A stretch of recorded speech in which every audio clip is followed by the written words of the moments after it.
I'm Ben Yenny, and I don't make movies. I help filmmakers make money from their movies. Today we're talking about the elements of an Indiefilm lookbook.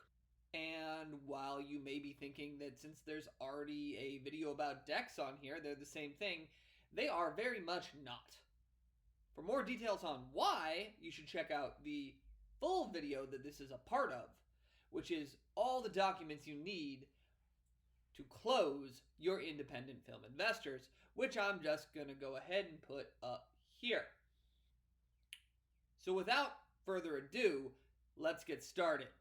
So as I said a couple slides back, there isn't really a set structure for lookbooks. As such, there also aren't templates. There is both a very defined structure and templates for slide decks. But lookbooks are kind of meant to be more free-form and creative. So here's a list of what needs to be in a lookbook. First, there's the basic project information. You know, things like title, logline, synopsis, and I generally mean short synopsis here. A bit about the characters and a little bit more information on the filmmaker and team. Then there's a little bit more about the creation of the film and the creative aspects of the film. These could be where the inspiration came from. If it's based on an existing IP, you probably also want to mention what spoke to you as a creator about this IP. IP means intellectual property. That you can list a couple of films that are similar from a creative aspect. You can list films that are similar creatively. They don't have to be as recent as you would for something like a comparative analysis. You just need to give the reader an idea of what you're going for. You can take images that denote the general feel of the film. Sometimes you can actually take these from the creatively similar films themselves. This is a document that is not meant for wide distribution. In fact, you should not be distributing it on a wide basis at all. So the laws around copyright are slightly different. That being said, I am not a lawyer.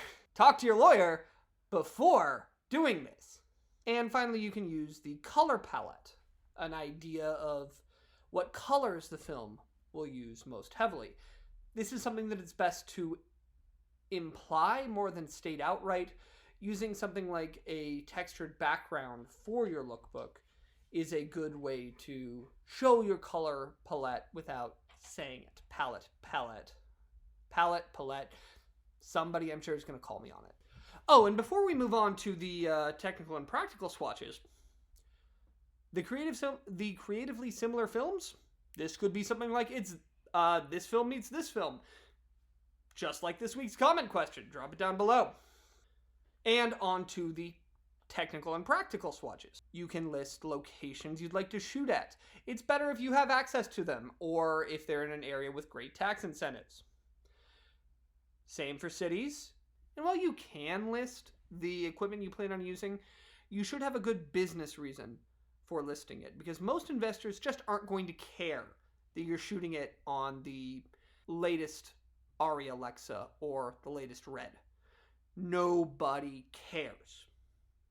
Unless you can say that, oh, we already own one, so we'll be cutting the budget by using this equipment. Or we've already raised this amount of money in soft costs from donated equipment rentals because our director of photography already owns them. That's the right way to phrase that. And finally, you should close it out with some light business information. Things like your ideal cast list and photos. You should state that these are your ideal cast list and photos, and say outright that you do not have any commitment from them. This is to give you an idea of the character. Same for director, as well as distributor. By the way, if you're going to list your ideal distributors, maybe don't send it to different distributors. That's happened to me more than once. Thanks so much for watching that video. If you liked it, please click the like button, subscribe, and hit that notification bell.